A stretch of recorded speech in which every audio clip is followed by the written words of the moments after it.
Ada yang pernah pialor? Satu yang orang-orang alor tidak tahu adalah mereka tahu selamat pagi, selamat siang, dan selamat malam. Sebagai orang percaya dalam karya Kristus, kehadiran kita harus menjadi kehadiran yang memberi damai sejahtera.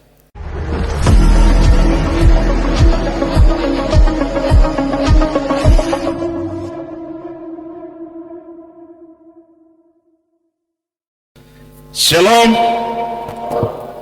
Salam. Shalom. Salam bagi kita jemaat Tuhan di Yegar Sahaduta Naik. Saya juga ingin untuk menyapa saudara kita, saudara seiman yang menjadi bagian dalam pelayanan bersama dengan Gemit Klasis Kupang Barat, khususnya yang mengikuti melalui channel YouTube Gemit Klasis Kupang Barat. Salam sukacita dari kami di Yegar Sahaduta Naik. Saya percaya hari ini dalam segala sukacita kita bertemu, bahkan akan terus mengikuti kami melalui channel YouTube ini. Saudaraku yang diberkati oleh Tuhan kita Yesus Kristus, karya kebangkitan Yesus dalam kehidupan orang percaya. Tuh tema sinodal kita untuk minggu ini, minggu kedua setelah kita bersama merayakan Paskah. Tanggal 9 yang lalu kita bersama merayakan Paskah, dan Yesus bilang, ya minta kita untuk mendahului ke Galilea, mendahului kamu ke Galilea, jangan takut. Minggu ini kita diminta untuk ada dalam karya kebangkitan Kristus, karya kebangkitan Yesus dalam kehidupan orang-orang yang percaya. Saudaraku yang diberkati oleh Tuhan kita Yesus Kristus, saya percaya bahwa setiap kita kalau menghadapi satu peristiwa tertentu, kita akan kasih tanggapan-tanggapan melalui lihat, mengalami maupun juga tidak mengalami. Ya, kalau orang mendengar cerita pun mungkin dia akan kasih respon sedikit. Apalagi kalau dia mengalami langsung, pasti dia juga akan memberikan tanggapan-tanggapan ketika dia menceritakan menurut versinya. Saudaraku yang diberkati oleh Tuhan kita Yesus Kristus, kita melihat bersama bahwa peristiwa kebangkitan Yesus itu juga kemudian ditanggapi oleh murid-murid dalam berbagai cara. Menurut apa yang kita baca hari ini, kita boleh sama-sama melihat. Tapi saya ingin untuk potong mundur sedikit, mulai baca dari ayat pasal 24 ayat 1 ini, supaya kita bisa dapat dia punya keutuhan sampai dengan bacaan kita yang kita baca hari ini. Saudaraku sekalian, tanggapan dari murid-murid, bahwa tanggapan paling besar pertama adalah mereka diminta untuk ingat. Ayat 18, mengingat keterkaitan kebangkitan Yesus pada hari itu yang mereka alami dengan apa yang pernah Yesus buat kepada mereka, apa yang pernah Yesus katakan kepada mereka. Ataupun juga kemudian mereka membicarakannya atau memberitahukan tentang peristiwa kebangkitan itu. Dan itu yang paling banyak. Perempuan-perempuan datang dan memberitahukan kepada para murid.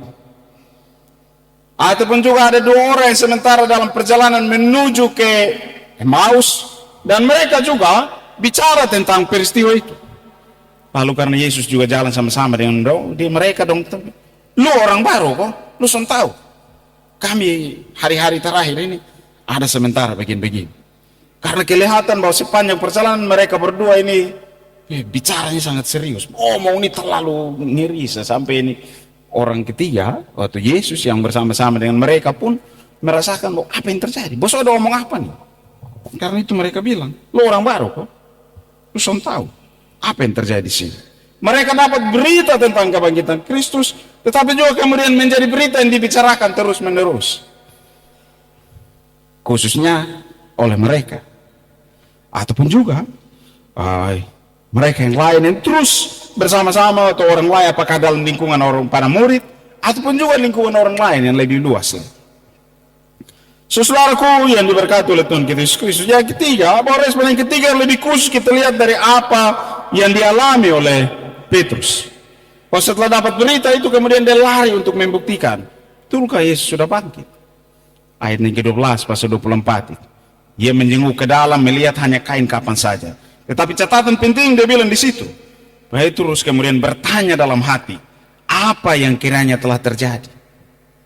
Sampai suruh bertanya-tanya, ini siapa nih? Suruh kotong tanya, kamu nanya, bertanya-tanya.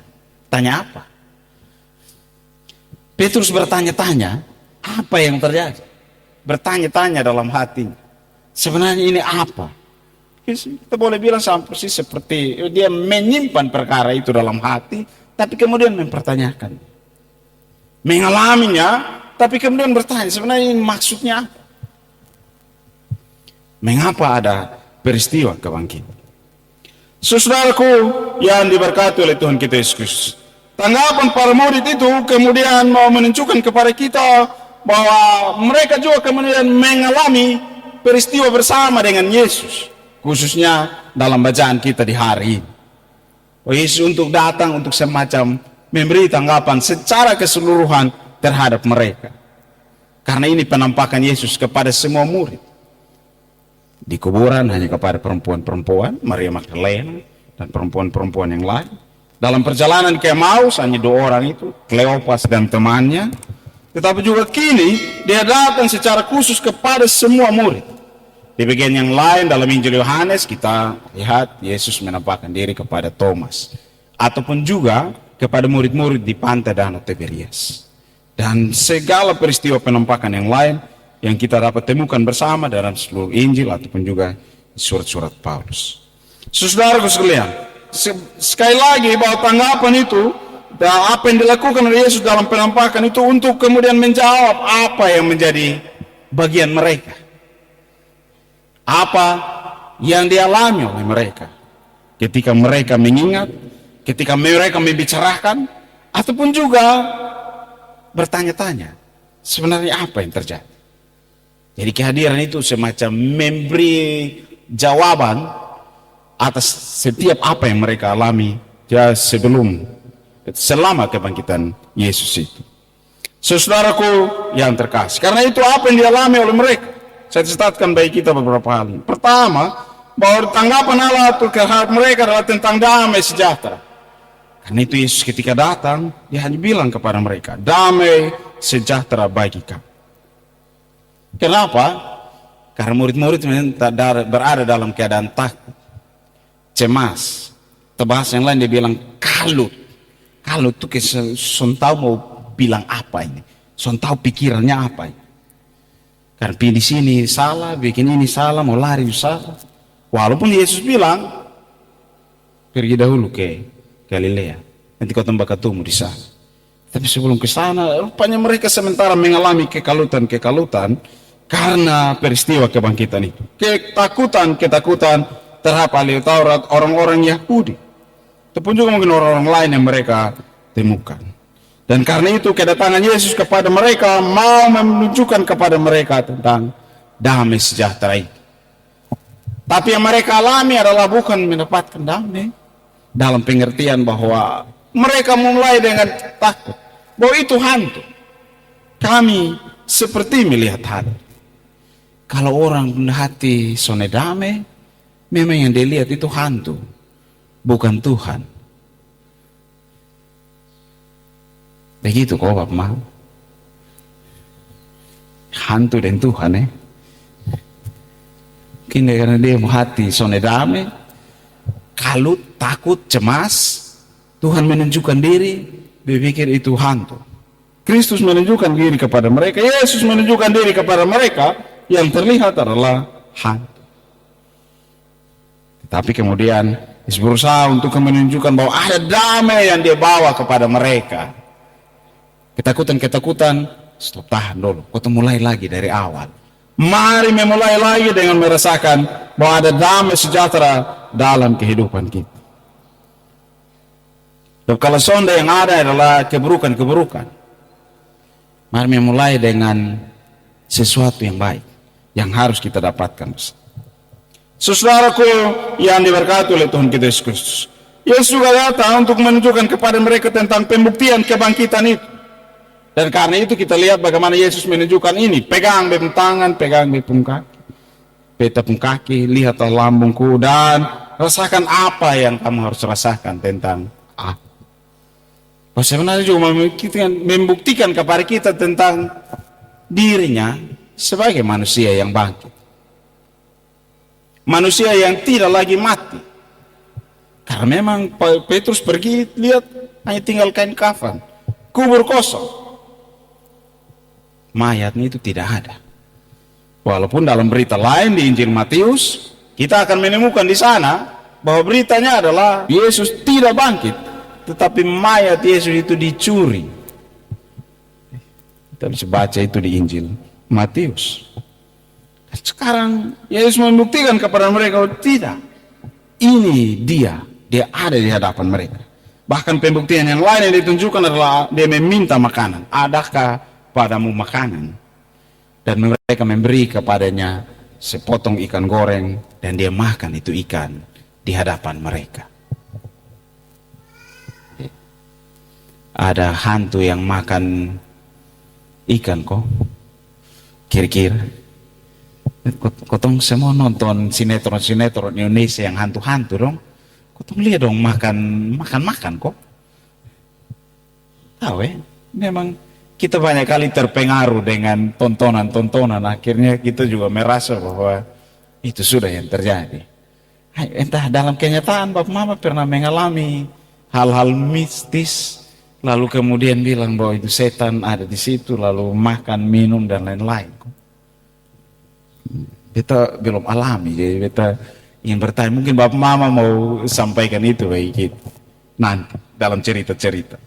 Tapi kita bilang bahwa itu bukan hantu, itu Tuhan, itu Kristus Yesus yang datang dan menunjukkan diri kepada mereka, dan karena itu dia makan. Tapi juga di saat yang sama dia menunjukkan diri sebagai Allah kepada mereka. Karena apa? Karena berusaha untuk menolong mereka untuk benar-benar memahami isi kitab suci. Bahwa Yesus suka tahu kepada dong selama bersama-sama 3 tahun itu. Tapi kan belum juga paham secara penuh. Nah, kita baca di sana Yesus berusaha untuk Yesus kemudian membuka pikiran mereka untuk benar-benar memahami tentang kitab suci. Itu kayak rasa-rasa kayak tiba-tiba sudah langsung tahu banyak hal begitu. Rasa-rasanya kita seperti mengalami kepenuhan roh, dan karena itu mengerti apa yang Tuhan nyatakan bagi kita, apa yang Tuhan firmankan dalam kitab suci.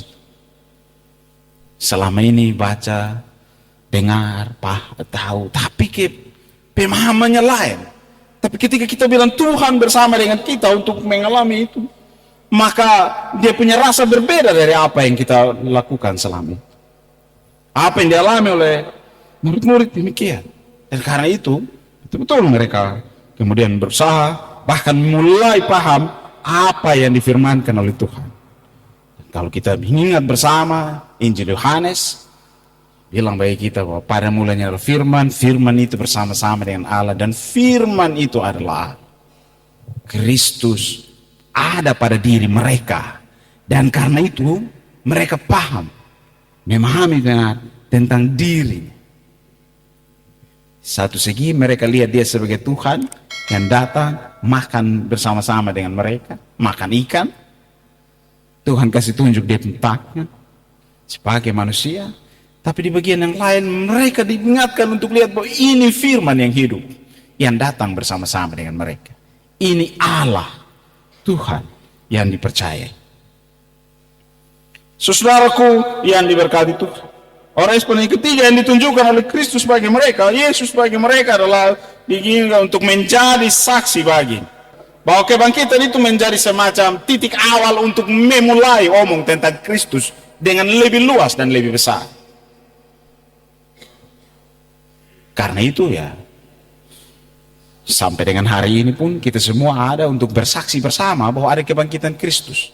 Kalau Bapak Mama datang ibadah setiap hari Minggu sampai dengan hari ini, sebenarnya kita juga mau bilang kita menjadi bagian dari kesaksian kebangkitan itu. Saudaraku sekalian, baik kita sekalian, mari bersama ada dalam karya kebangkitan Yesus dalam kehidupan orang-orang percaya. Apa yang kiranya kita bisa buat bersama? Oh, yang pertama, kehadiran kita adalah kehadiran yang memberi damai sejahtera. Kita suka bilang salam. Ya, kalau kau ketemu orang di jalan, kalau kita salam, ya ada banyak tanggapan juga. Atau kau di orang perumah, pasti kau juga akan ya setidaknya memberi salam. Apakah selamat siang, selamat pagi, selamat malam, Atau yang paling umum kita bilang selom. Ya, lingkungan tertentu ya, orang rote itu bilang soda molek atau apa itu. Berapa banyak di antara kita yang pernah pialor? Ada yang pernah pialor kok? Saudara yang di Alor yang nonton ini. Ada yang pernah pialor? Ya, tahun 2003 beta ada di Alor, lalu kemudian menyeberang sampai Pipantar. Satu yang orang-orang Alor tidak tahu adalah mereka tahu selamat pagi, selamat siang, dan selamat malam. Yang mereka tahu adalah salam. Jika ketemu orang salam, ketemu orang di mana saja, mereka akan bilang salam. Ya bukan berarti beta bilang dosen tahu selamat pagi, siang, selamat malam, saudara. Tapi yang mereka pakai dalam salam-salam itu adalah salam. Mau apa saja, kapan saja, di mana saja. Dan itu yang kami alami. Dan ya rasanya berbeda ketika kemudian kami mengucapkan itu. Rasanya juga berbeda ketika kami mendengar mereka yang mengatakan itu terus menerus dalam tiap kali perjumpaan. Sebagai orang percaya dalam karya Kristus, kehadiran kita harus menjadi kehadiran yang memberi damai sejahtera. Karena mungkin ini orang ada begini, ini orang ada begitu. Sama seperti minggu lalu saya bilang kepada kita, ada satu orang yang senyum sepanjang jalan menuju ke jembatan untuk bunuh diri karena tidak ada satu orang pun yang senyum kepadanya, maka akhirnya dia jadi bunuh diri juga. Kenapa? Karena tidak ada yang memberikan kepadanya damai sejahtera. Tidak ada yang memberi kepadanya damai sejahtera dalam perjumpaan. Saudaraku yang diberkati oleh Tuhan kita Yesus Kristus, dalam karya kebangkitan Yesus Kristus dalam kehidupan tiap orang percaya, hal yang kedua bagi kita pun mari mengalami perjumpaan dengan Kristus. Perjumpaan kita bersama adalah perjumpaan tentang kehadiran yang penuh dengan damai sejahtera.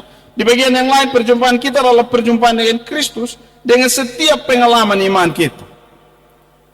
Saya percaya bahwa ketong semua ini suka lihat media untuk belajar bersama tentang mereka. Banyak orang punya kesaksian-kesaksian. Ya, ketong senang sekali kalau baca atau nonton kesaksian-kesaksian. Di mana saja di seluruh dunia sekarang ini gampang sekali untuk ketong cari kesaksian orang sakit, sembuh, sehat, selamat dari peristiwa ini, peristiwa itu, banyak di sana. Dan ujung akhir dari peristiwa itu adalah selalu bilang tentang Tuhan dan kuasanya di situ. Tuhan, kuasanya Tuhan yang melepaskan, Tuhan menolong, dan semua yang kita alami, kita jalani bersama. Lalu kita semua rame-rame, beta apa? Beta punya kesaksian apa ini? Bapak Mama pernah bersaksi tentang hal-hal tertentu. Mungkin soalnya rekam, soalnya siarkan kemana-mana. Tapi saya percaya kita semua pasti pernah bercerita tentang perjumpaan kita dengan Kristus dalam tiap peristiwa hidup yang kita alami. Dan karena itu kotong kasih tanggapan, kasih respon, kasih ini, kasih itu, dan bilang Tuhan buat kas beta begini, Tuhan buat kas beta begitu. Kita akan terus menceritakan, mengalaminya sebagai sebuah kesaksian iman. Dan karena itu kita bilang Tuhan dengan firman-Nya ada di sini untuk sampai kepada satu kesimpulan bahwa semua yang saya alami adalah peristiwa iman bersama dengan Tuhan. Semua yang kita alami adalah bagian dari peristiwa iman kita bersama-sama dengan Tuhan. Maka dia pengucapan syukurnya juga banyak di situ. Firman Tuhan membawa kita untuk mengalami tiap kenyataan itu dan menerimanya sesuai dengan kehendak Allah. Dalam kenyataan bersama-sama dengan dia. Saudaraku yang diberkati oleh Tuhan kita Yesus Kristus, karya kebangkitan Yesus bagi kehidupan kita sebagai orang percaya adalah mau untuk dan terus memperlengkapi orang-orang percaya dengan kuasa. Ketiga, kita diperlengkapi dengan kuasa. Kita semua punya kuasa. Paling tidak kuasa itu untuk atur diri sendiri. Kita semua punya kuasa atas diri kita sendiri. Aturlah diri kita sendiri. Saya baca satu buku dari bukunya Pak Pendeta Andar Ismail. Dia bilang begini, orang yang kepribadiannya matang adalah orang yang bisa melarang dirinya sendiri. Dalam pengertian, beta tahu ini baik, ini buruk. Beta mau bikin ini, bikin itu. Ini bisa dilakukan, ini tidak boleh dilakukan. Sudah berdamai dengan diri sendiri dan melakukan sesuatu itu dengan pertimbangan-pertimbangan tertentu. Karena dia sudah memiliki kepribadian yang matang. Dalam pengertian yang lain, kotong punya kuasa atas diri kita sendiri untuk atur kita punya hidup. Tetapi juga dalam kuasa itu juga kita bisa juga menolong orang lain. Dan kita mau bilang itu bagian dari kerjasama. Dalam kuasa yang kita punya pun, kita juga bisa bersama-sama dengan orang lain. Bekerja bersama-sama. Diri sendiri diatur, tetapi juga atur kerja dengan orang lain. Tantangan paling besar itu adalah bagaimana atur kerja dengan orang lain. Kita sama-sama mengalaminya dalam banyak panitia-panitia, baik di gereja, di masyarakat, di keluarga, di sekolah, di mana saja. Kita semua tahu ya, di pekerjaan dan di akhir seperti apa. Kita semua punya kuasa, diberi kuasa untuk mengalami dan melakukan itu. Kita juga dapat kuasa untuk semacam mengatur juga alam di sekitar kita.